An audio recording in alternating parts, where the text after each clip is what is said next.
E a gente vai aprimorando isso. Acho que não pode achar que aquilo que nós fizemos até este momento será suficiente para seguir adiante, né? Então, a provocação que eu deixo, e aí essa é a grande pergunta, é o quanto que você tem capacidade de se adaptar.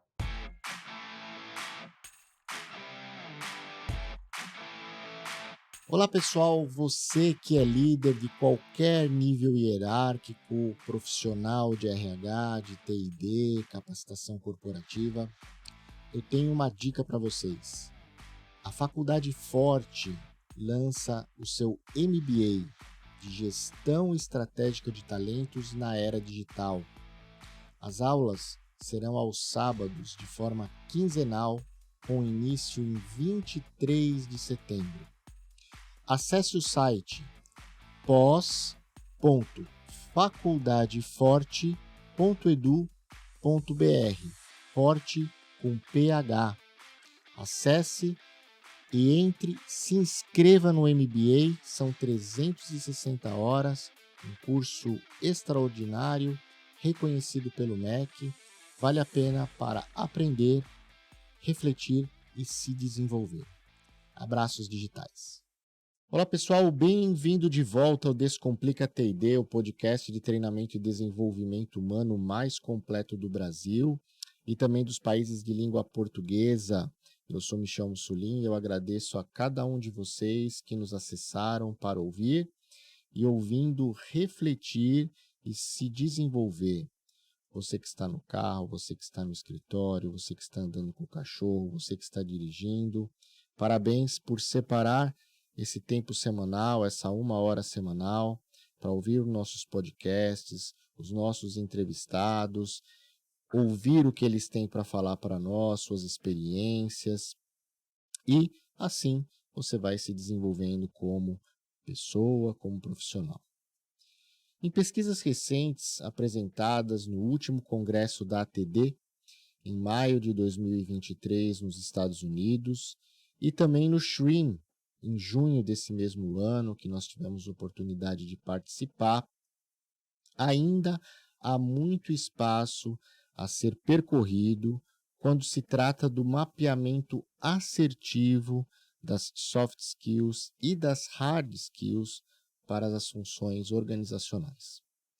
Apesar desse tema não ser novo, a ISO 9001 já trata desse tema há dezenas de anos, ou seja, nós temos bem claro e estabelecido quais são os conhecimentos e habilidades esperadas para que cada colaborador possa desempenhar bem o seu papel na função pelo qual ele é contratado.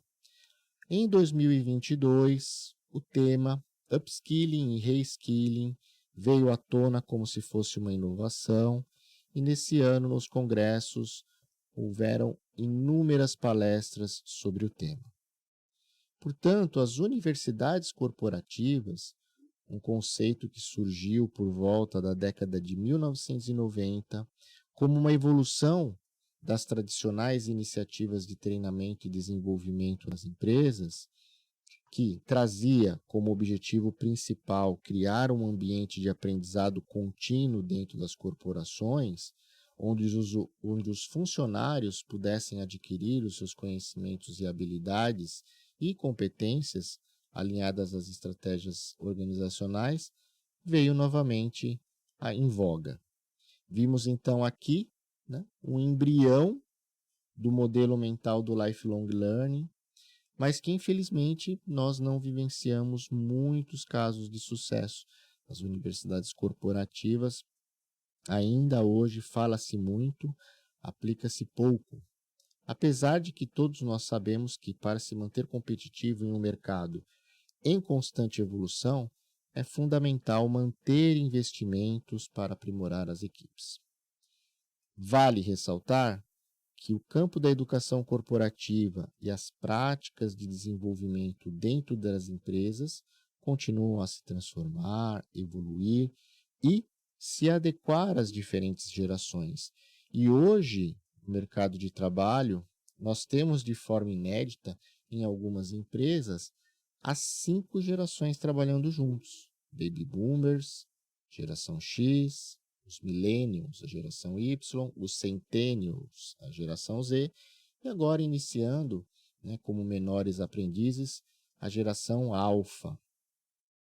Poucos são os casos de sucesso de universidade corporativa, mas hoje nós vamos ter o prazer de falar com a pessoa responsável por um desses cases de sucesso e uma vasta experiência em como implementar universidades corporativas de sucesso. Para falar conosco sobre esse tema e outros que nós vamos desvendar aqui, nós trazemos ele que é formado em gestão empresarial, especialista em educação corporativa, tendo sido membro da comissão científica do Congresso Brasileiro de T&D entre 2018 e 2022, congresso este organizado pela Associação Brasileira de Treinamento e Desenvolvimento. Possui pós-graduação em comunicação organizacional pela FMU e, ao longo da sua carreira, acumulou dezenas de experiências que vão desde o início da sua jornada como trabalhador de reparador automotivo até atualmente, hoje, Head de Cultura, Customer Driven e Treinamento da América do Sul da Stellantis, um grupo global automotivo que é responsável por diversas marcas de montadoras que todos nós conhecemos, como Alfa Romeo, Chrysler, Fiat, Citroën, Jeep, Maserati, Opel, Peugeot, entre outras. Como hobby, é praticante de taekwondo, casado, possui 2 filhas e é com alegria, muita honra, que damos as boas-vindas ao Rogério Machado. É um prazer tê-lo conosco aqui, Rogério. Fala, povo. Michel, muito obrigado pelo convite. Que abertura maravilhosa, que provocação interessante. E, olha, agradeço de coração por me lembrar de toda essa história, como é legal, né?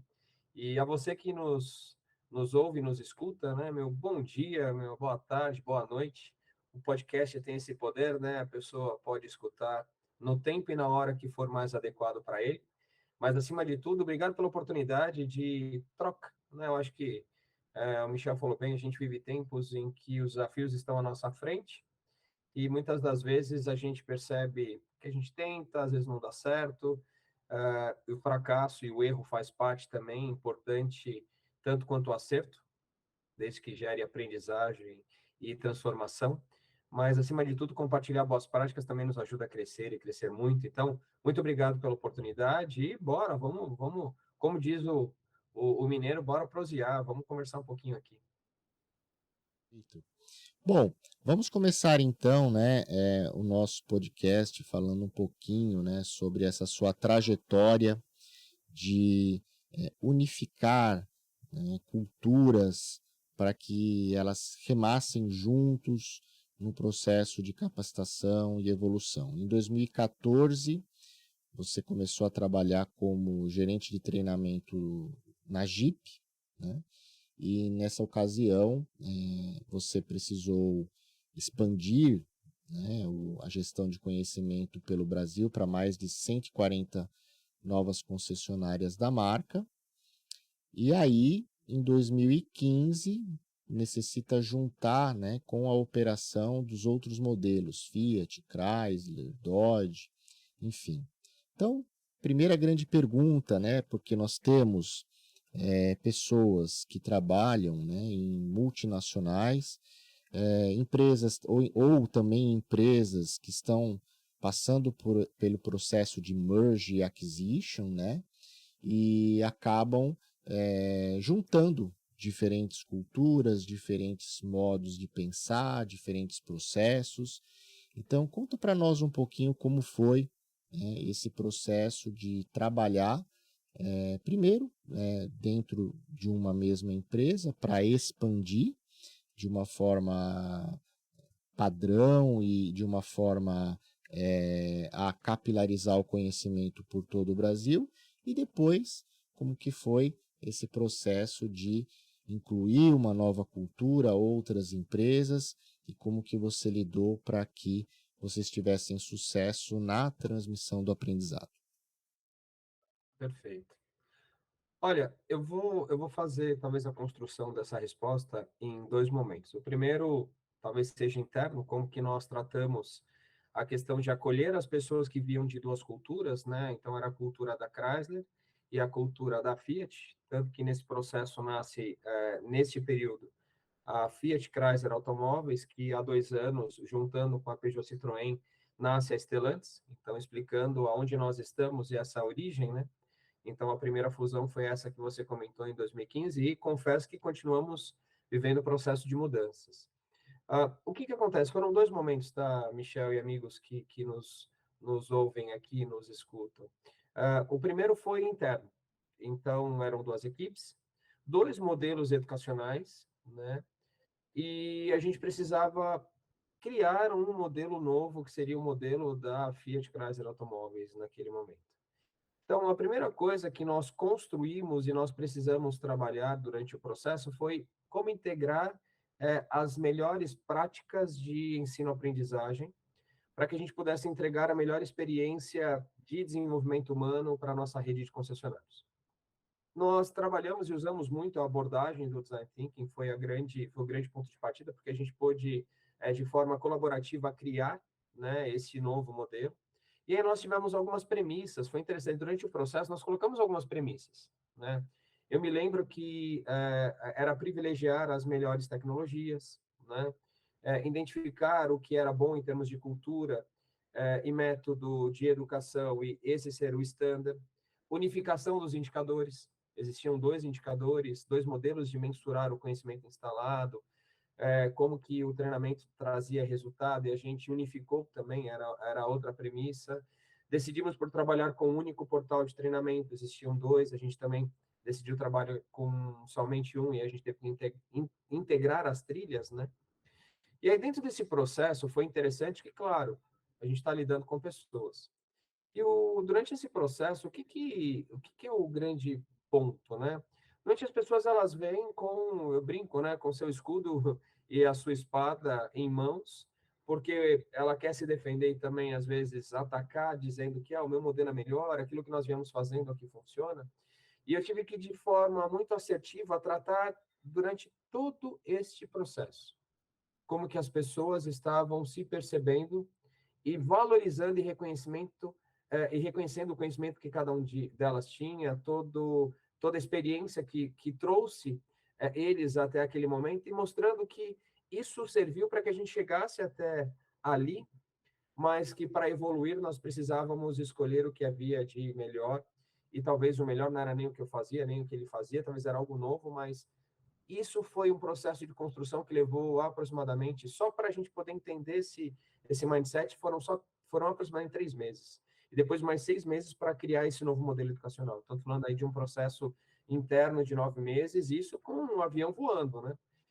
Então, essa foi a primeira etapa, e aí o que nos ajudou a entender quais seriam as melhores práticas e como decidir por isso, nós colocamos e nós utilizamos como referência a experiência do cliente. Então, nós pegamos as pesquisas de satisfação dos clientes das marcas e entendemos quais eram os pontos importantes para o cliente durante o seu relacionamento e da sua jornada, os seus pontos de dor, e utilizando essas referências, nós conseguimos encontrar os melhores caminhos, né? Então, esse foi talvez um ponto fundamental para a estruturação do nosso modelo educacional. O segundo ponto, que aí é como que isso se dobraria para a nossa rede de concessionários, e aí dando isso em números, eram, naquele processo, aproximadamente 700 concessionários, 22 mil colaboradores dentro da rede, que representavam, naquele tempo, 5 marcas. Então, nós tínhamos a Fiat, nós tínhamos a Jeep, nós tínhamos a Chrysler, a Dodge e a Ram.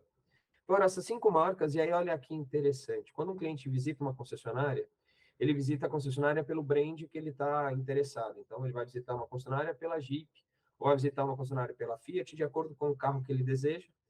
E aí, nós percebemos que esses clientes, eles tinham um nível de experiência e de expectativa que precisava ser aplicado ao nosso modelo educacional.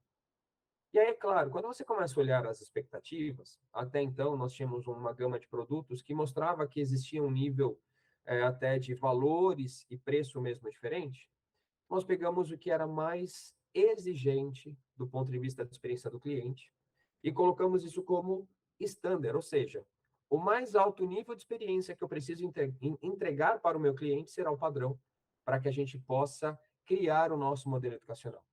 Então, enquanto experiência, esse foi o padrão, claro. Aí, quando a gente entrou no método, ou na ferramenta, ou no objeto educacional, existiam certas adaptações, porque a realidade de uma rede que era muito mais capilar, tinha muito mais pessoas espalhadas em territórios até distantes do nosso Brasil, a outra marca talvez um pouco mais centralizada em grandes capitais, em grandes centros, até porque era uma marca em expansão.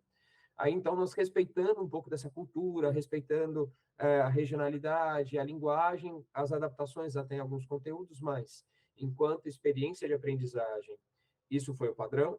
E aí nós trabalhávamos a comunicação da marca de acordo com aquilo que cada uma tinha de requisito e, como eu disse, respeitando inclusive a regionalidade das concessionárias. Então, esse foi o grande ponto de partida quando a gente começou a trabalhar e eu diria que dentro do processo de transformação, nós levamos quase 9 meses para construir e começar a implementar todas essas soluções. O que deu muito certo foi que nós trabalhávamos com tiros curtos, que hoje chamam-se, né, de sprints ou de modelos ágeis. Então, a gente tinha uma entrega rápida para fazer. Então, vamos fazer a transformação do indicador. A gente, em 30 dias, estava com o novo indicador rodando, fazíamos os testes e colocava na prática lá. Eu sei que o sprint dentro do modelo ágil trabalha com 15 dias, nós utilizávamos a lógica, mas o prazo era um pouco mais extenso, dada a nossa realidade. Mas isso foi muito legal, porque a equipe começou a ver de forma regular as entregas acontecendo, as soluções chegando, e aí o nível de engajamento do time dentro do processo de transformação foi muito bacana. Né? Então, um pouco desse processo de integração, né, de fusão de duas culturas, foi a nossa história aí que a gente contou rapidamente. E nesse processo, né, onde você foi coletando de cada uma das marcas, os níveis de excelência, né, baseado nas evidências, ouvindo o cliente, né, e aí através disso justificando manter determinado padrão de determinada marca como referência interna, como benchmark interno, você trabalhou de uma maneira a apresentar isso primeiro para o operacional e foi subindo, então fazendo uma transformação aí bottom-up dentro da organização, ou você foi nivelando primeiro a alta diretoria de cada uma das marcas para depois fazer esse cascateamento, então fazendo um movimento top-down? Como é que foi esse alinhamento? Ou as coisas acabaram acontecendo em paralelo, tanto no nível gerencial, diretoria, quanto no nível operacional? Olha, Michel, excelente pergunta. E, bem, nós vivemos hoje no mundo Bunny ou no mundo VUCA, né? E nós aprendemos dentro desse processo que nós vivemos o mundo do E, né? Então, eu diria que nós trabalhamos tanto no nível operacional como no nível executivo. E como é que nós fizemos isso? Aí nós trouxemos algumas metodologias de gestão e nós trabalhamos o que a gente chama de ficha de projeto. E a ficha do projeto é legal porque ela te dá uma visão tanto executiva, então qual é o grande objetivo, quais são as estratégias que combinam, né, com a estratégia organizacional, quais são as entregas que nós precisamos fazer, que são dado no nível operacional, que aí o nosso time tem que trabalhar lá no dia a dia para fazer acontecer. E nós tínhamos os dois reportes, então nós tínhamos reportes regulares com a alta diretoria, onde nós demonstrávamos, olha, vamos ter um novo portal, e esse novo portal ele vai entregar uma nova experiência, velocidade de aplicação, ele tem mais conteúdo do ponto de vista de governança, os indicadores são diferentes, então a gente começou a mostrar. E aí, quando eu chegava na reunião, eu mostrava muitas vezes a tela, eu mostrava o indicador, eu mostrava o dashboard, que é algo muito visual para que eles compreendessem, e mostrava os indicadores de negócio influenciados ali, talvez a satisfação, a experiência de aprendizagem, a experiência do nosso cliente. Eu me lembro que nós tínhamos, né, então, os macro-objetivos, os indicadores, nós tínhamos os indicadores de referência, nós tínhamos o status, né, daquele indicador e tínhamos também o nível tático, que era as etapas que isso deveria acontecer. Então, com a alta diretoria, eu trabalhava esse primeiro padrão, digamos assim, de resultados executivos. E com o meu time, lá no dia a dia, nas entregas, nós tínhamos literalmente as etapas do projeto. Falou, olha, essa semana precisamos entregar a nova API. Ah, agora precisa entregar o novo dashboard. Agora a gente vai fazer a mudança do frontline da página. Então, essas coisas que nós tínhamos do dia a dia. Então, aí, num fórum que era mensal, eu tinha um reporte para a nossa diretoria e vinha alinhando com eles. E um fato que foi muito importante quando eu fiz essa transformação com eles, Michel e amigos, com a diretoria tem alguns números que sempre chamam a atenção. Por um exemplo, a possibilidade desse novo portal, eu poderia me apropriar de novas metodologias, talvez novos conteúdos e novos objetos educacionais que até então eu não usava. E aí, o que isso trazia? Uma redução das ações presenciais e, por consequência, o meu budget também ele poderia ser ajustado. Eu mostrei isso. Gente, isso cresce os olhos de uma diretoria. Né? A possibilidade de nova tecnologia, um ajuste de budget, que você traga uma redução de 5%, 10% dentro do universo que nós vivemos, deu muito certo. E com o meu time, claro, que eu falei, a gente tinha as entregas, né, que eram mais focadas nas ações práticas do dia a dia, mas nós tínhamos um rito quinzenal de nos encontrar, apresentar e celebrar as entregas. E nesse processo, como presencial era muito comum, então nós tínhamos a nossa universidade corporativa do grupo, até então, que ficava lá em Betim. Então nós nos reuníamos lá, aí o time passava 2 semanas, no final das 2 semanas a gente entendia as entregas, celebrava, depois voltava, tinha novos objetivos para as próximas semanas, nos reuníamos novamente, celebrávamos aquela entrega. Então, os dois funcionaram justamente em paralelo, tá Michel? Acho que para qualquer projeto como com essa complexidade que nós tivemos, vai ter que trabalhar sempre os dois, né? Com alta diretoria, apresentando resultados estratégicos para a empresa, para o business e para o cliente, e com o time, né? Essas entregas que são no nível mais operacional, da criação, cocriação, desenvolvimento, e também ter etapas importantes de validação, celebração, e mais do que isso, né? Pactuar as entregas que ainda virão. Esse foi o nosso projeto também. Você comentou um aspecto, né, que realmente, para negócio, né, principalmente quando você vai no nível estratégico da empresa, chama a atenção, que é o aspecto financeiro da redução de orçamento que uma plataforma, né, de EAD, capacitação à distância, provê quando você substitui, né, diversos treinamentos presenciais, né, pela figura do EAD, né?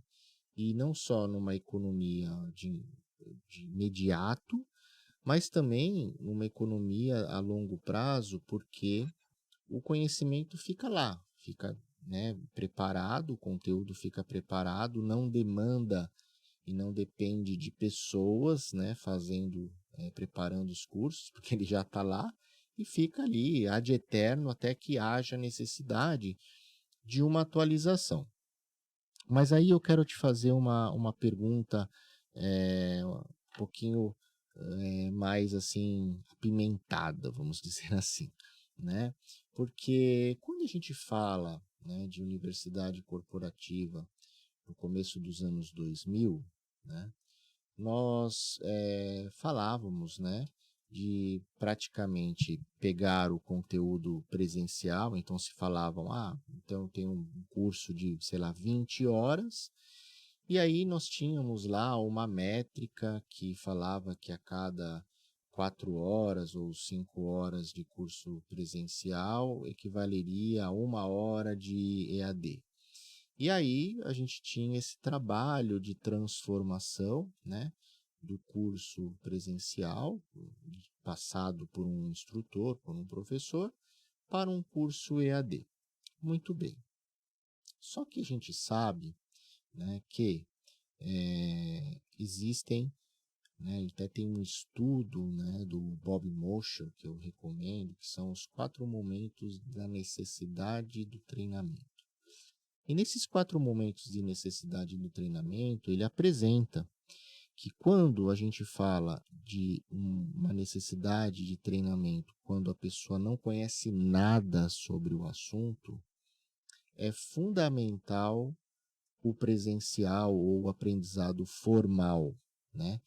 E quando se fala presencial, se diz com uma pessoa instruindo, ensinando, né? Não de uma forma eletrônica. E no começo lá dos anos 2000, final da década de 90, nós não tínhamos as ferramentas como a gente tem hoje de reuniões virtuais, né? Que acaba substituindo, né, uma sala de aula presencial, então você pode, da mesma forma, capilarizar. E lá no começo da década de 2000, então, as pessoas tinham esse hate, trabalhavam com esse hate de transformação para o EAD, e a gente viu, sim, uma perda de qualidade na instrução, principalmente quando a gente fala do conhecimento zero, ou seja, a pessoa não conhece nada e precisa realmente aprender. Né? Então, pego ali um exemplo, né, do próprio setor automotivo, que eu também trabalhei, né, no setor automotivo como gerente de desenvolvimento muitos anos, e depois agora como presidente de uma empresa que provê soluções e trabalha não só com plataforma, mas com soluções educacionais. A gente vê que houve sim uma perda na qualidade. Como que vocês ali, além do financeiro, né, que vocês mostraram para os seus diretores a redução, acompanharam o nível de qualidade numa época em que a gente não tinha essas ferramentas de sala virtual disponíveis e tudo era o EAD? Como que vocês mediam a qualidade e a eficiência desse treinamento, principalmente quando a gente fala de um treinamento onde eu preciso, né, num momento de necessidade, não tenho conhecimento de nada, preciso ser capacitado? Olha, o desafio foi grande, tá? E nós utilizamos até um estudo que tem um radical muito parecido, do Mosher e Gottfredson, que eles falam dos 5 momentos da aprendizagem, né? Então, vai na mesma linha radical. E o que nós fizemos, Michel? Foi interessante, porque nesse processo, quando nós chegamos lá em meados de 2016 para 2017, então a primeira fase foi fazer a integração dos métodos, cultura e plataforma, né? A gente passou isso, então foi final de 2015, 2016, aí em 2017 nós fizemos um processo de revalidação, né? Eu brinco que nós somos inconformados por natureza, então eu já me conformei que eu sou inconformado. A gente procura estudar, ver o que tem de novo, de diferente, e a gente começou a olhar e falou, bem, vamos dar uma olhada fora um pouco do nosso segmento, fora dos modelos convencionais de educação, o que está acontecendo no mundo? Aí eu vou falar uma coisa que foi interessante, eu fiz algumas coisas diferentes, por exemplo, eu fui numa feira que chama UPixCon, que é um evento de influencers, que estava ganhando muita força, a gente começava a escutar mais isso, né? Agora bem, isso é profissão, galera ganha rios de dinheiro fazendo isso. Então fui lá entender como funcionava isso. A gente visitou várias instituições para ver como que eles estavam aplicando ou apropriando-se de tecnologias no modelo educacional. Então nós fomos fazendo um pouco disso tudo. E aí nós entendemos exatamente sobre essa mesma linha de raciocínio que você trouxe, que eu tinha algumas características que demandavam validações de conhecimento, de prática, de algumas coisas mais específicas. Então, primeira coisa, nós aplicamos o chá, não é, não é novidade para muitos, mas reforçando, conhecimento, habilidade, atitude. E dentro desse processo, nós criamos uma matriz de complexidade. Então, veja, eu concordo com você, de repente, o conhecimento, quando ele não é existente, eu preciso instalar o conhecimento. Precisa ser presencial? Hoje eu já digo que talvez. Por que eu falo isso? Porque, na realidade, vai depender da complexidade desse conhecimento e o tempo que você demanda para a transformação. Hoje nós já sabemos que colocar uma pessoa fazer um curso EAD que demande mais de 40 minutos, o nível de concentração vai cair, o nível de experiência vai cair e a gente não vai ter os resultados. Então a gente começou a fragmentar, inclusive nasce, né, os famosos microlearnings da vida, onde a gente faz pedaços menores. Então isso tudo para a gente já foi uma realidade desde 2016, 2017. Então quando a gente fez isso, a gente observou que determinados conhecimentos dava para levar para o modelo EAD, claro, trazendo a base de conhecimento prévio ou até de complexidade. E nós trouxemos a base de habilidade, né, para o treinamento presencial. Então, nós meio que fragmentamos. Nós pegamos o que era a base de conhecimento teórico, conhecimento às vezes genérico ou até específico, e levamos para diversas formas, né, os famosos objetos educacionais, apropriando novas tecnologias para garantir esse conhecimento prévio. E aí nós fomentávamos esta validação como pré-requisito para os treinamentos presenciais, que a sua carga horária enxugou e enxugou muito, né? Então nós tínhamos aproximadamente 300. Eu vou dar o exemplo do técnico que é o mais interessante dele, que ele é o que tem o maior nível de complexidade. O técnico ele tinha uma base de carga horária de 400 horas de formação. Hoje gira em torno disso ainda. Só que metade dessa formação nós levamos para métodos à distância, seja com ferramentas síncronas ou assíncronas. E a gente validava essa informação dentro do treinamento presencial, com testes, com perguntas, com iniciativas práticas para validação desse conhecimento. Um vendedor, o que nós fazíamos? Nós trabalhávamos o conteúdo de tecnologia dos produtos, história da marca, também nos modelos à distância. E vínhamos para o treinamento presencial fazendo cheque de muitos desses conhecimentos. E quando a gente identificava o gap, né, que pô, a pessoa não passou na prova, ou o conhecimento não foi legal, nós inserimos ferramentas e a nossa plataforma ela foi desenvolvida para isso, para reforço do conhecimento, né, também trazendo um outro método de educação. E aí a gente começa a entender como que a tecnologia ela precisa estar conectada ao nosso modelo, porque ela funciona muito bem sobre essa ótica de entender os resultados, trazer reforço de conhecimento. Então, a pessoa não validou 100% do conhecimento naquele conteúdo, vem alguns conhecimentos, alguns temas, alguns argumentos para reforçar aquilo que ela precisa saber, e aí dentro disso a gente vai compondo essas caixinhas, né?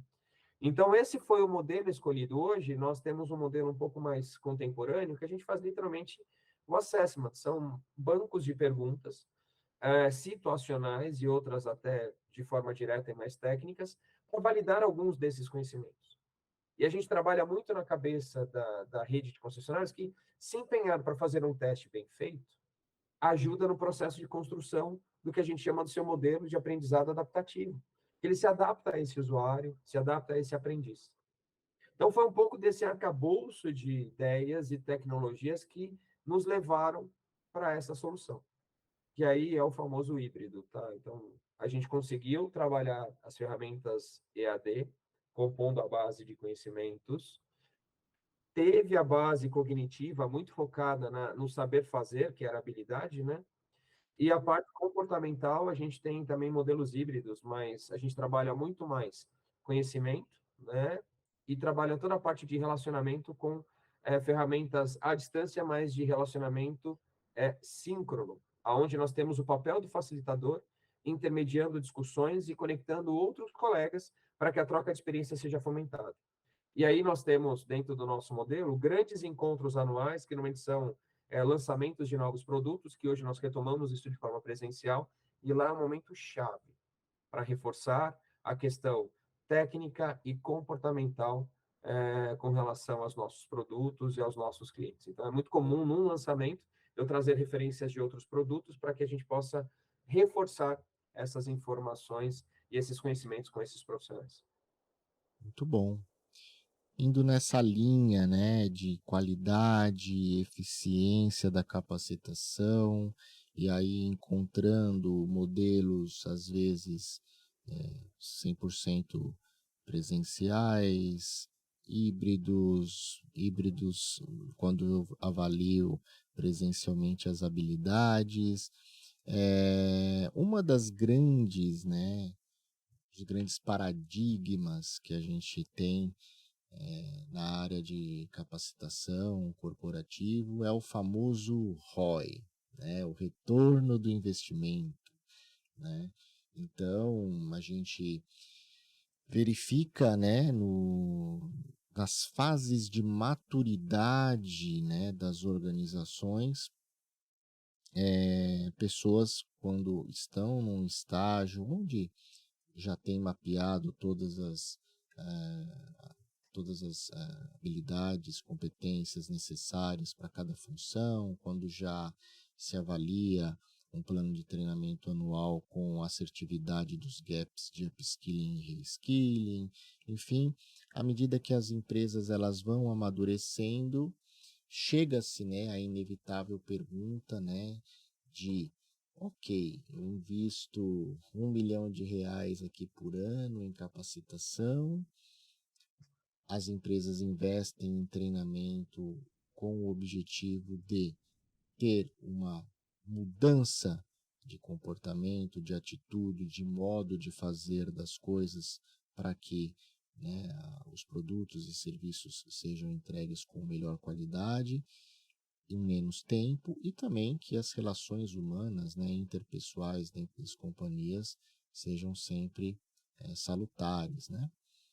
E quando ainda se insere o ROI em um contexto de universidade corporativa, né, ainda mais o holofote, né, porque a pessoa fala, bom, universidade, eu invisto tanto, eu tenho ali um processo, né, de transmissão de conhecimento, tem que me entregar tanto. Fala um pouquinho para nós da sua experiência com o ROI, se você já fez alguma análise nesse sentido, se não fez. Conta para nós um pouquinho aí da sua visão sobre esse tema. Perfeito. Esse tema, eu diria que ele sempre está em rodas de conversa, né? Quando a gente está com colegas da área de educação corporativa, a área de T&D, ele sempre aparece. Olha que interessante, Michel. Aqui eu vou compartilhar um pouco do que nós vivemos, fazemos e uma prática que nós temos.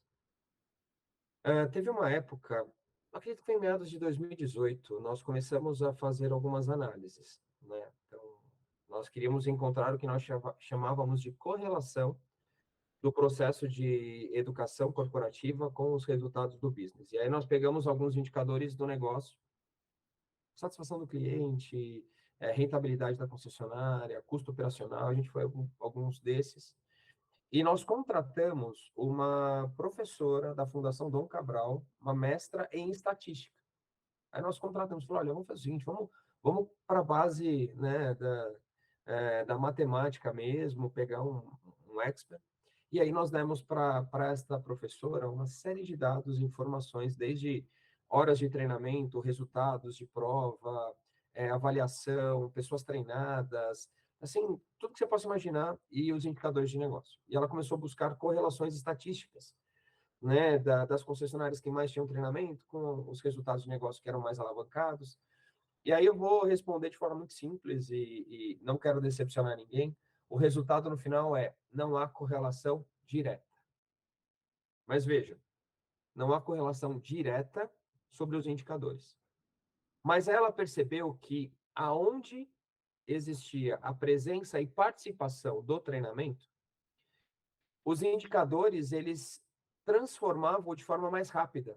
Ou seja, o nível de engajamento, o nível de transformação, o senso de pertencimento e mudança, que são parte fundamental do sucesso de qualquer business, de qualquer organização, quando o treinamento ou as nossas ações estavam presentes, elas eram mais aceleradas, levava mais tempo para o objetivo atingir ou chegar, do que em iniciativas que não estávamos presentes. Ou seja, a curva de aprendizado era mais tênue. E no caso, quando nós éramos presentes, era mais acentuada. Então, olha que interessante. Então, a primeira percepção que nós tivemos dentro dessa base estatística é que treinamento colabora de forma extremamente importante para a aceleração da transformação e resultados. Então, isso acontece de forma mais rápida. E aí, claro, dentro do universo que nós temos, você precisa mostrar a quantidade de pessoas treinadas, horas de treinamento. Isso não vai mudar nunca, tá, gente? Então, esses dados são importantes que vocês tenham, porque isso justifica o tamanho do investimento em horas, em pessoas, e para qualquer executivo financeiro isso faz sentido. Só que aí nós tivemos uma grande sacada, e aí talvez seja aqui a dica da prática que eu estou falando.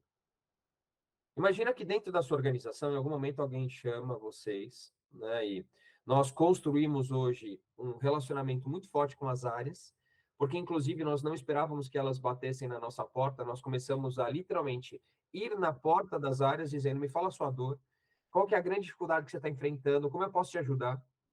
E aí começaram a surgir N questões e N situações que nós poderíamos participar e ajudar. Então, hoje eu posso falar que nós somos vistos como uma área estratégica da empresa. Muitas das vezes, os projetos, quando eles vão nascer, e nós já vimos isso acontecer, tem as famosas reuniões de kickoff. No meio da reunião de kickoff, alguém levanta a mão, mas peraí, cadê o time de treinamento, o time de educação corporativa nosso aqui? Não, não, eles precisam estar aqui. Eles precisam discutir o que nós estamos fazendo para nos ajudar na criação de soluções, treinamentos e ações que podem ajudar no engajamento, na solução e no sucesso do nosso projeto. Então, isso foi um negócio muito legal que começou a acontecer. Mas a gente bateu nas portas, a gente não esperou vir nos chamar. E quando a gente começou a fazer isso, olha o que a gente começou a fazer, Michel, vou dar um exemplo. Falou, olha, Rogério, eu estou com um problema aqui que os colaboradores, ou, né, eu tenho um indicador aqui ó, de erro para apertar uma porca. Um exemplo. Ah, você tem um fator aqui que é o erro de apertar a porca. Perfeito. Faz o seguinte, qual que é o teu indicador? Qual que é o indicador de referência que você quer ter? E como que eu posso contribuir? Aí ele me dava esses dados, a gente fazia um treinamento de como apertar porcas. A gente aplicava o treinamento, trabalhava a validação, acompanhava para ver se o conhecimento estava realmente sendo instalado, se o pessoal tinha um ambiente para poder fazer isso funcionar. E a partir daí, eu usava este indicador, que é da área de negócios, não é meu, que ela me chamou para participar, e colocava nos nossos indicadores para mostrar o sucesso da nossa ação. Então, a gente começou a mostrar o ROI sobre uma outra ótica, que não era necessariamente o financeiro direto, mas o quanto que as áreas que recebiam as ações de treinamento começavam a ter os seus indicadores melhorados. E aí, consequentemente, o indicador do business, algum indicador que trazia resultado financeiro, ele era alavancado a diminuir o índice de perda, a diminuir o índice de erro. E isso é resultado. Isso mostra efetividade do investimento do treinamento em soluções e melhorias práticas para a organização. Ah, os vendedores não estão sabendo vender a multimídia, a gente está vendendo poucas multimídias. Beleza, vou lá, vou tacar, vou trabalhar com eles. Olha, alavancou, estamos vendendo mais multimídias. Quando eu apresentava o treinamento, eu colocava lá indicadores de sucesso de ações promovidas em parceria com o treinamento. Ó, estamos vendendo mais multimídia, o índice de quebra de porca diminuiu. Coloca lá. Isso, para quem está analisando e vendo as ações de treinamento, gera significado. Isso é CX, isso é Customer Experience. Então, a gente começou a mostrar essas soluções e isso nos deu muita força. Então, talvez toda essa explicação nos leva à seguinte conclusão. Treinamento de forma direta, falar, olha, tem resultado direto e é possível provar? Talvez seja, mas no meu modelo de negócios não. Mas eu consegui provar que nós agilizamos o processo de transformação e contribuímos para a consolidação da cultura e também podemos impactar indicadores estratégicos de outras áreas, ajudando a melhorar indicadores dessas áreas. E esses indicadores eu trazia para dentro da demonstração de treinamento da nossa área. Bem, essa é um pouco das ações que nós promovemos, Michel, e a gente consegue, de uma forma muito assertiva, provar que treinamento é sim estratégico e treinamento é solução de negócios. Se você deseja acessar um canal sobre casas inteligentes com apresentação de dispositivos que tornam seu dia a dia mais fácil, dicas de automação, explicações como tornar sua casa mais digital e ter acesso a tutoriais e muito mais, acesse Makers Vault no YouTube. É tudo junto. Makers Vault, o segredo dos fabricantes, o canal para aprender e se desenvolver. Essa sua explicação racional e matemática ajuda, né, a elucidar para todos que nos ouvem, né, uma maneira tangível, né, de nós quantificarmos, né, que treinamento ele ajuda na transformação organizacional, né? E logicamente isso se reverte em melhor eficiência, numa maior qualidade, uma maior produtividade, mas não é uma equação de primeiro grau, aonde você investe tanto e recebe tanto.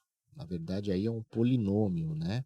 São várias variáveis que você vai fazendo, né, o ajuste, o tuning, mas que esses, vamos dizer, esses ingredientes, né, que é a capacitação, que são os objetos educacionais da capacitação, eles ajudam, né, na transformação mais ágil das empresas, né? E aí você criar esses indicadores, né, visíveis de determinados pontos da sua operação para mostrar que ao longo do tempo, quanto mais pessoas capacitadas, melhor aquele indicador, é uma forma bem inteligente, bem tangível, né, de fazer essa correlação. Treinamento e ROI. Eu achei bastante interessante. Eu acho que isso ajuda a dar uma luz aí às pessoas, né, para que elas possam ter, né, essa forma de metrificar, né, metrificar, nem sei se existe esse verbo, mas enfim, né, de tornar os metrics organizacionais, os indicadores mais visíveis para a alta direção. Mudando não, né, na verdade, seguindo nesse caminhar aí do nosso bate-papo, a gente vai entrando agora, né, num cenário aonde a gente tem, né, diversas gerações trabalhando em conjunto, né, e diversas maneiras de enxergar a capacitação e também absorver o conhecimento, né? E aqui eu não entro no mérito se está melhor ou se está pior, mas sim são contextos diferentes, né? Eu tenho uma visão aí pessoal que, assim, o mundo sempre evolui, né? O mundo, as pessoas falam, poxa, estamos evoluindo, né? Talvez em determinados comportamentos, enfim, há de se repensar, mas eu penso que em termos de humanidade, em termos de geração, em termos de forma de ver o mundo, sempre há uma evolução, né? As coisas elas acontecem e elas surgem para uma evolução. E aí eu faço um exemplo bem típico, né? Que eu, por exemplo, né, estou com 44 anos, né? Geração X, raiz, né? Então, se eu ficar à frente de uma lousa com a pessoa ali escrevendo, eu fico horas anotando, prestando atenção, né? Recentemente comecei o meu segundo mestrado, agora mais, não na área técnica, né? Eu tenho um mestrado em engenharia, mas agora estou fazendo um mestrado em teologia, né? Na PUC aqui de São Paulo. E ali o esquema de ensinamento é esse, é da lousa, do giz branco ainda, né? E eu fico horas ali assistindo a aula e não tenho problema. Se eu vejo meu filho, que hoje tem 17 anos, está no terceiro colegial, falar de alguém ficar falando na frente dele na lousa, ele quer fugir, né? Ele quer correr dali. E aí eu vejo a forma que ele estuda, ele abre o computador num vídeo de alguém explicando, ao mesmo tempo ele está num app baixando algum exercício, televisão ligada ouvindo a série. Então por isso que eu falo da evolução, né? Porque se eu tiver mais de uma coisa fazendo aqui, eu paro, né? Eu travo, eu não consigo continuar, eu preciso focar. E eles já têm essa capacidade. Dito isso, a gente olha os objetos educacionais que as empresas estão produzindo, né? Quando a gente fala de plataforma, mais ou menos, eu digo mais ou menos, porque tem plataformas melhores, com mais funcionalidades, com parte de integração com gestão de capital humano, que é super importante, outras que só focam no treinamento mesmo. Enfim, são veículos, né? Veículos condutores do conhecimento. Mas o recheio mesmo é o objeto educacional, né? E aí a gente ainda vê, né, infelizmente, a grande maioria, e não é especificidade do Brasil, tá? acompanhando os congressos lá fora, a gente vê nos Estados Unidos, que é um país referência em tudo, esse tipo de situação. Empresas oferecendo cursos de EAD, né, objetos educacionais, ainda num formato rudimentar, muitas e muitas vezes um PowerPoint escormizado ali, né? Agora então é microlearning, então são 2 slides escormizados.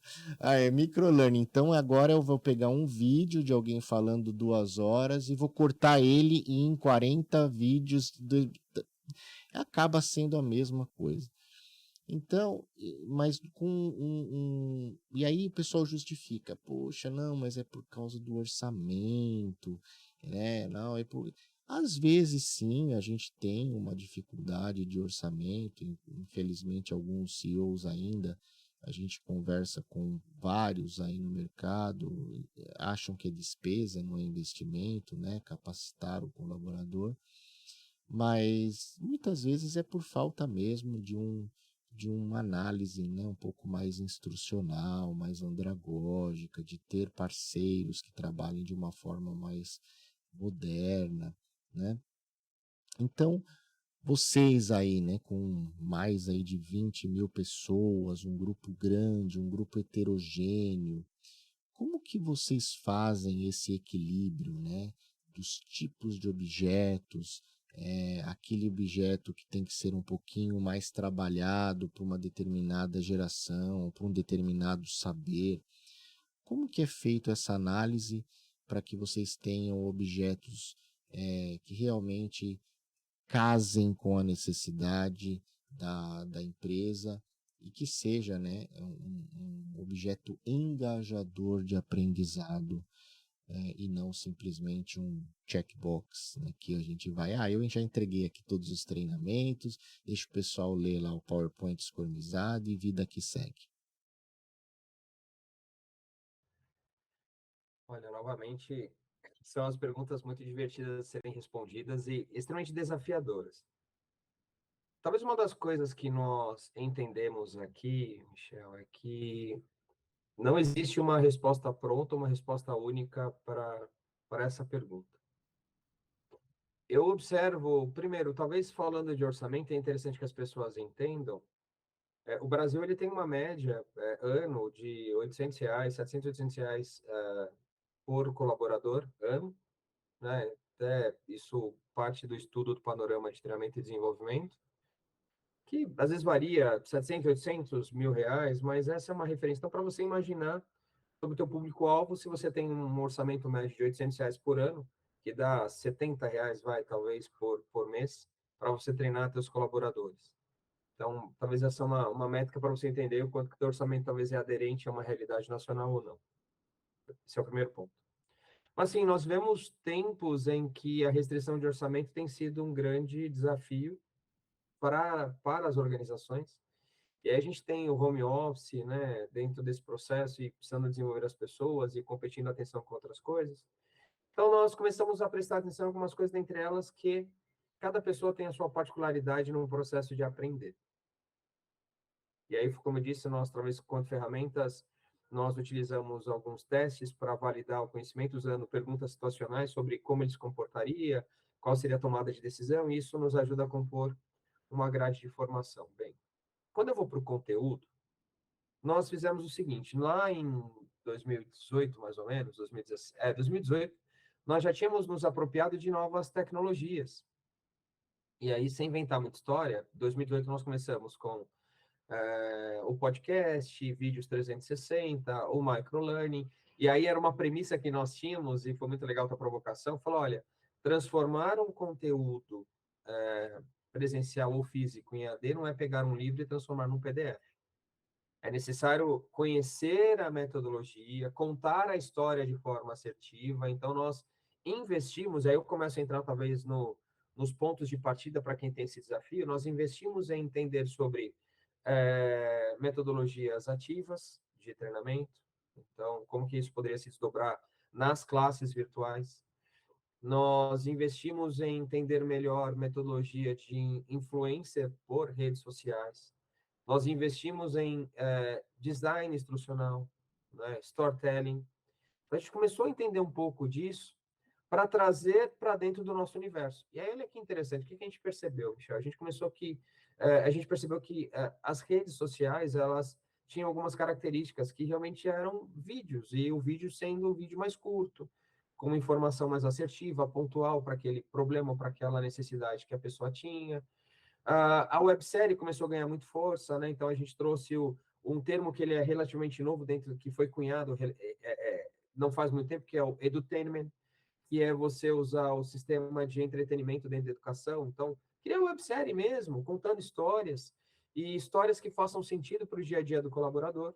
Então, a gente trabalhou nesse sentido, inclusive nós criamos uma iniciativa chamada dos tubers, que até então eram os FCA tubers, hoje são brain tubers, a gente tem por marca, que é uma combinação de tutoria entre iguais com social learning, em que a gente dá uma formação, né, as pessoas se inscrevem, mandam seus vídeos, eles são validados e aí eles vão para um processo de eleição. A própria rede escolhe os 8 influencers que eles querem ter durante aquele ano, base nos vídeos que eles mandaram.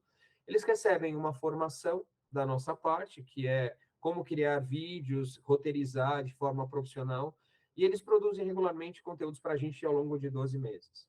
Né? É um programa voluntário, o nosso investimento é dar para eles um kit, né, de tuber, que é microfone, um gimbal, um tripé, mais algumas coisinhas, uma camiseta, tal. Então a gente dá uns mimos para eles e eles produzem conteúdos para a gente. E aí a gente começa a entrar numa seara que é como é que eu faço para atingir as diversas gerações. Nós fizemos um estudo, isso lá em meados de 2018, 2019, talvez eu precise até atualizar ele, que era um estudo que a gente aplicava algumas perguntas para ver o nível de maturidade digital da rede, né? Então era se a pessoa, desde o que ela compra, faz, come, namora, tudo no âmbito digital e virtual, para aquele que é totalmente analógico. Então, quando a gente aplicou isso, a primeira coisa que a gente percebeu, tá, Michel, que 96% do nosso público era internet 2.0 a 4.0, ou seja, tinha interação, sabia usar a tecnologia, e a gente tinha aproximadamente 4% que era analógico. Então, a gente, claro, para o analógico, o livro, o papel, o presencial é o que faz muito sentido, mas olha, pela grande massa que nós tínhamos, a gente sabia que a gente podia investir na tecnologia digital. E dentro desse processo, a gente começou a fazer os objetos educacionais, talvez em mais de um formato, para que a pessoa pudesse até escolher. Deu trabalho no começo, não é para todos os conteúdos, não são para todos os temas, porque há uma restrição de budget, né? Então a gente pegou, como eu falei lá no começo do nosso bate-papo, a experiência do cliente é o que manda. Então a gente tem algumas figuras que são em torno de 5 posições que atuam dentro da rede, que são altamente estratégicas: o vendedor, o consultor técnico, o entregador técnico, o mecânico, e os gerentes, são 6. Então, são 6 figuras que têm... Cara, o cliente fala com eles direto. Se esse profissional errar a mão, o cliente vai sair muito chateado. Então, para eles, a gente começou a fazer algumas coisas diferentes. Dentre elas, por exemplo, às vezes eu pego o mesmo conteúdo, eu tenho um podcast que fala daquele tema, eu tenho um vídeo que fala daquele tema, eu tenho um PDF que reforça algumas daquelas informações. Então, além de ter, às vezes, o conteúdo em 2 ou 3 formatos diferentes, eu tenho um outro modelo que é o intermídio. Às vezes ele passa por uma rede social, passa por um vídeo, depois ele vai para um podcast, depois ele tem um material de leitura, e tudo isso de forma muito rápida. Não dá para ser conteúdo extenso, porque senão a gente não consegue atingir essa galera. E aí a gente, claro, colocando essas ferramentas, né, à disposição para ele, que muitas das vezes era o nosso aplicativo ou o nosso próprio LMS, e a gente está partindo para o LXP, a gente podia reforçar para a rede de forma muito bacana os conteúdos. E aí uma coisa que dá muito certo também é fazer ranking, gente. Assim, ó, não ignore o poder de dizer para a pessoa que ela está em primeiro e para o outro que ela está em último. Tá? Você não precisa expor as pessoas, mas você pode falar, olha, de 100 você está em centésimo, ou de 100 você está em primeiro. Você falar isso para alguém, cara, a galera se mexe, se movimenta, então isso também ajuda a fazer com que a pessoa encontre soluções dentro do processo de aprendizagem. E falar muito com o teu público. A gente, pelo menos uma ou 2 vezes ao ano, nós fazemos focus group com a rede, a gente chama usuários, pergunta como é que está sendo o dia a dia dele, se os treinamentos estão sendo aderentes à realidade deles, se a gente está colocando no formato que possibilita o engajamento deles, se dá, faz sentido para aquilo que eles estão usando no dia a dia. E a gente vai aprimorando isso. Acho que não pode achar que aquilo que nós fizemos até este momento será suficiente para seguir adiante, né? Então, a provocação que eu deixo, e aí essa é a grande pergunta, é o quanto que você tem capacidade de se adaptar, de mudar. Tanto que são as 3 premissas que nós temos aqui dentro dos nossos projetos, que é escalável, adaptável e flexível. Então, a gente coloca isso como um crivo, eu estou fazendo um projeto, lá ele tem que ser escalável, eu tenho que fazer de 1 a 1000. Ele tem que ser adaptável, eu posso colocar ele inteiro, como eu posso colocar um pedaço, como eu posso colocar coisas adicionais, né? E ele tem que ser extremamente flexível, talvez em formatos diferentes, em modelos diferentes. E aí, quando a gente consegue respeitar um pouco disso, a gente começa a encontrar soluções mais assertivas à nossa realidade. Então, talvez falando para você que está com esse desafio, primeira coisa, conheça a realidade do teu usuário.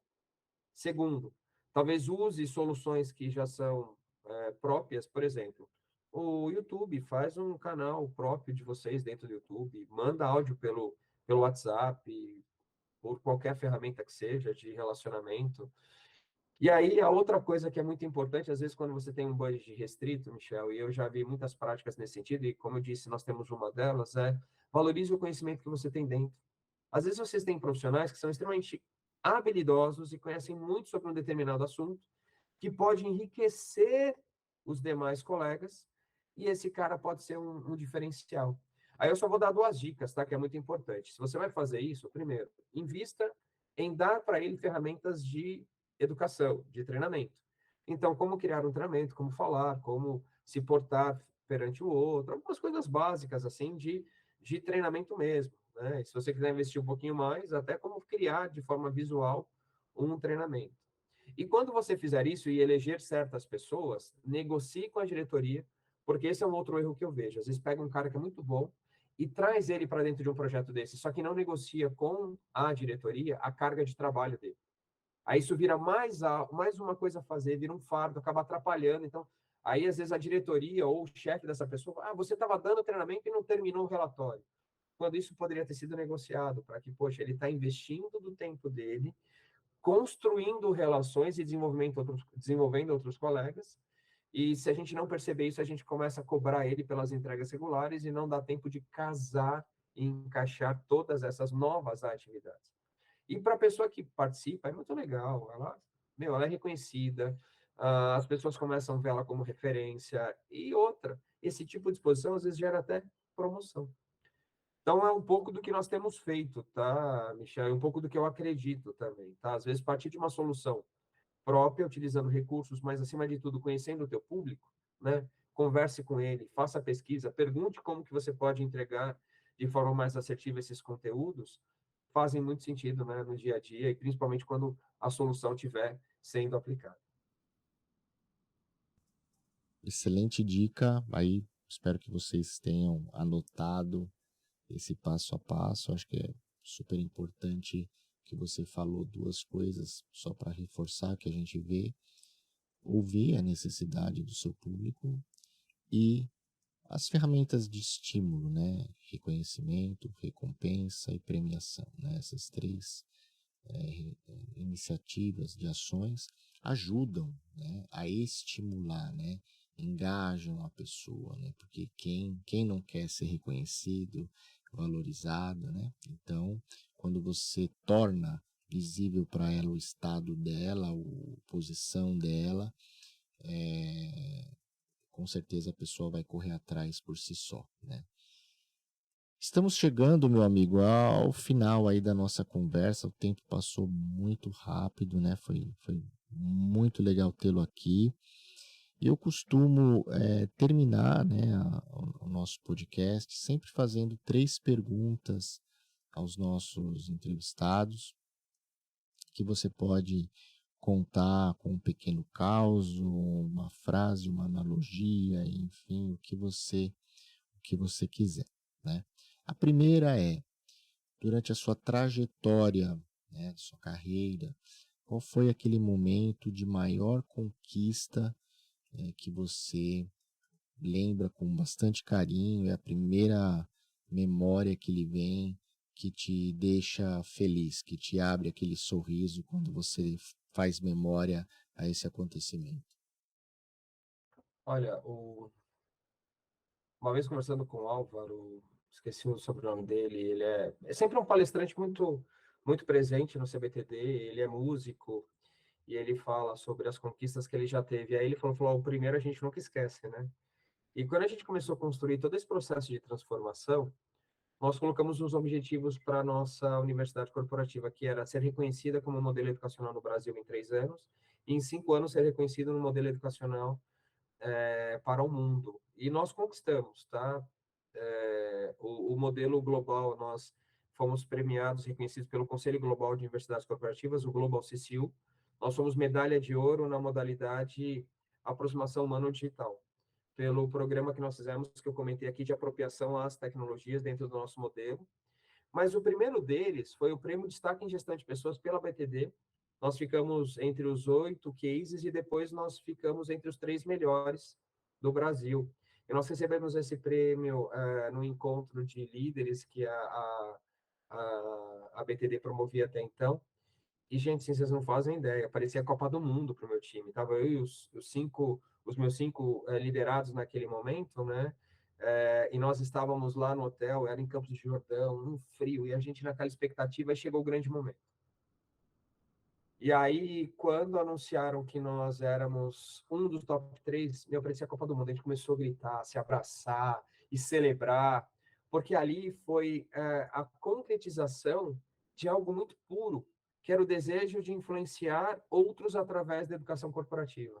E, meu, ver no olho de cada um do meu time, que abraçou as ideias, que trabalhou horas, que chorou, que sofreu, que se entregou para fazer isso tudo acontecer, foi incrível. Então, eu vou trazer essa referência aqui, porque aí, parafraseando o Álvaro, né, o primeiro prêmio a gente nunca esquece. E esse eu carrego no coração por toda a história que estava por detrás dele. Depois vieram outros, mas esse, ó, nos ajudou a abrir portas para muito mais daquilo que nós fizemos.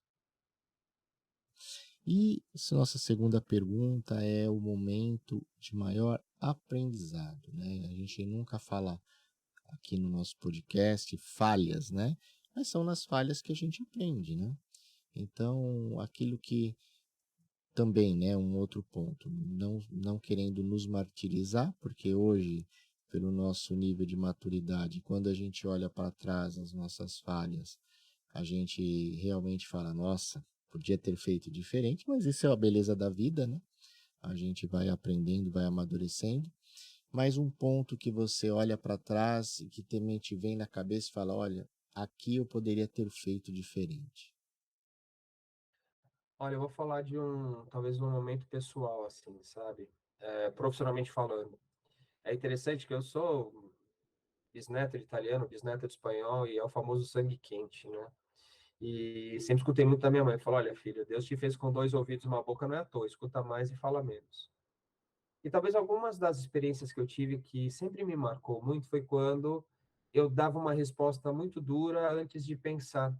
E hoje, aqueles que trabalham comigo já perceberam o quanto eu investi, né, em aprender a transformar, inclusive, seja por formação, por ensino formal, seja por leitura mesmo, por aprendizado autodidata.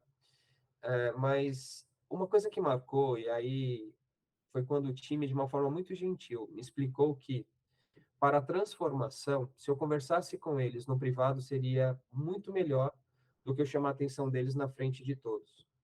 Isso se deu porque, numa reunião que eu estava com o meu time e vários outros fornecedores, uma situação me chamou a atenção que era algo que o time deveria ter resolvido até aquela data. E aí, naquele momento, eu parei a reunião e comecei a cobrar eles com muita força. Falei, como que vocês não entregaram? Como vocês não terminaram? Vocês não me chamaram para a gente resolver? Isso é um absurdo, isso compromete todo o projeto. E assim, literalmente cobrei eles da entrega e talvez uma cobrança muito válida naquele momento. Quer dizer, uma cobrança muito válida com relação ao assunto, mas não era o momento, não era o local. Porque a partir daquele momento, o que eu mostrei para os fornecedores? A fragilidade, talvez, minha, e a dificuldade do meu time em fazer aquela entrega. E aí, claro, até minha liderança é questionada no processo desse. Eu diria que deveria ser mesmo. E aí eles me chamaram e de uma forma muito educada eles me falaram, falou, chefe, pô, na próxima, não tem problema, a gente não está tirando o nosso da reta, não, a nossa responsabilidade, não está tirando a nossa responsabilidade da reta, né? Então, tá muito claro para a gente. Só faz o seguinte, na próxima, vamos conversar de canto.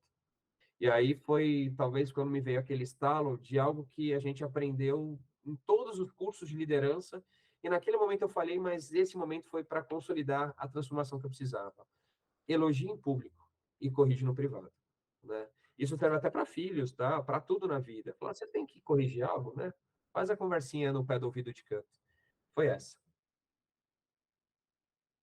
Como você define hoje o seu propósito de vida e o seu propósito profissional? Ou se são a mesma coisa? Olha, eu diria que são parecidos, tá? Mas tem caminhos diferentes. Talvez meu propósito de vida hoje, depois de ser pai, né, casado com minha esposa Marcelene, né, que quase 20 anos juntos, é muito bacana esse tempo, todo o crescimento que nós tivemos também. Então, meu propósito hoje familiar, falando do Rogério, é me tornar um homem melhor para minha esposa, para as minhas filhas, servindo de exemplo, ajudando elas nas dúvidas, né, da vida. A Sara vai fazer 13 anos, a Ana tem 8. São duas jovens incríveis que estão crescendo, né? Então tem o processo de maturação da pessoa. E aí eu tenho que contribuir. Então hoje eu busco todos os dias ser uma versão melhor de mim mesmo, em honra à minha esposa, em honra às minhas filhas, em honra à minha família. Então isso é um objetivo pessoal, né? Então aprender a crescer enquanto pessoa. E aí, na verdade, tem correlação, mas aí é um pouco diferente, dentro do âmbito profissional, contribuir para que as pessoas encontrem o seu melhor. Então, eu também falo isso para as pessoas quando eu lido com elas, e eu falo, sabe o que me faz ser melhor todos os dias? É estar cercado de pessoas brilhantes, como vocês. Mas eu espero que vocês olhem para vocês e entendam que vocês também são seres humanos em construção. E aí eu faço uma seguinte reflexão, falo, olha, do ponto de vista da escola grega, né, dos grandes filósofos, o homem que não tem mais nada a aprender é o que já morreu. Então, o que já morreu atingiu a plenitude do conhecimento que ele poderia ter.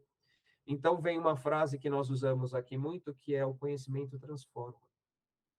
Então, essa é o grande objetivo que eu trouxe para a minha vida, ajudar as pessoas, através do conhecimento, a encontrar os seus próprios caminhos para que eles possam se tornar ser humanos, pais, filhos, filhas, whatever, melhores, para que esse mundo também possa receber um pouquinho de todo esse carinho que nós temos com as pessoas. É isso. Muito bom, é isso aí, o conhecimento transforma. E eu gostaria de agradecer, Rogério, a sua presença aqui no nosso podcast e a todos os nossos ouvintes, os nossos seguidores. Esperamos que esse episódio traga a vocês aí momentos de reflexão, que vocês ouçam tudo que a gente fala. Sempre que a gente fala, né? Ouça, reflita e se desenvolva. Rogério, muito obrigado pela sua presença. Eu que agradeço mais uma vez. Galera, é um prazer trocar essas experiências e com certeza, Michel, obrigado por me fazer melhor nesse dia e que a gente siga aí nesse desafio de que as pessoas percebam o quanto que estudar, investir tempo em conhecimento faz diferença na vida e quiçá isso mude o mundo à nossa volta, né? Então, obrigado pela oportunidade e parabéns pelo trabalho que você tem desenvolvido. Eu gosto muito da Micropower, é uma empresa muito séria. Já falei, vou falar aqui, não é por jabá, não. A gente fala sobre tecnologia, que a gente precisa conhecer, que é boa. Quem precisar, quiser, vai conhecer a Dini, que é uma plataforma de educação criada por eles. É muito legal, tem muito daquilo que eu acredito. Então, assim, o que você faz, Michel, junto com todo o time aí, para mim, tem muito significado e me ajuda também todos os dias a crescer. Obrigado, meu amigo. Um grande abraço. Eu que agradeço, um grande abraço e muito obrigado a todos por ouvirem o podcast Descomplica T&D, o canal que colabora na sua evolução pessoal e profissional e também com o aumento dos níveis de maturidade organizacional em treinamento e desenvolvimento humano. Deixe aí seu review. Para quem está vendo no YouTube, ligue o sininho. Eu, como sempre, leio, respondo, mandem um inbox.